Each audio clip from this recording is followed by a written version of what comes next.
আগে ভিডিওটা দেখেন, তারপর আমি কিছু বলছি। জামাত প্রতিপক্ষ হলে কি হয়, এবার আমরা মাঠে হারে হারে টের পেয়েছি। আমাদের নেতা তারেক রহমান বলেছিল কঠিন নির্বাচন, সেদিন অনেকে বুঝে নাই, আমি বুঝেছিলাম। পরে আমরা নির্বাচন করতে গিয়ে বুঝেছি কি কঠিন নির্বাচন পাশ করেছি।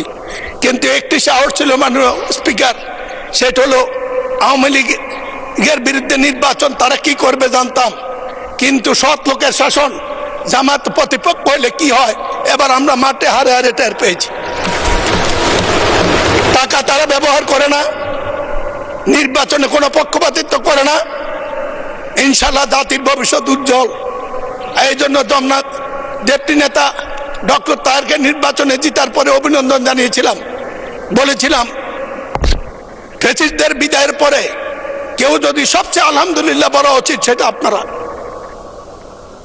এই নির্বাচন সুষ্ঠুভাবে সংসদ বসার পরে এত সংকট নিয়ে সংসদে আসার পরে যাদের আলহামদুলিল্লাহ বলা উচিত সেটা হলো জামাতে ইসলামী বাংলাদেশ।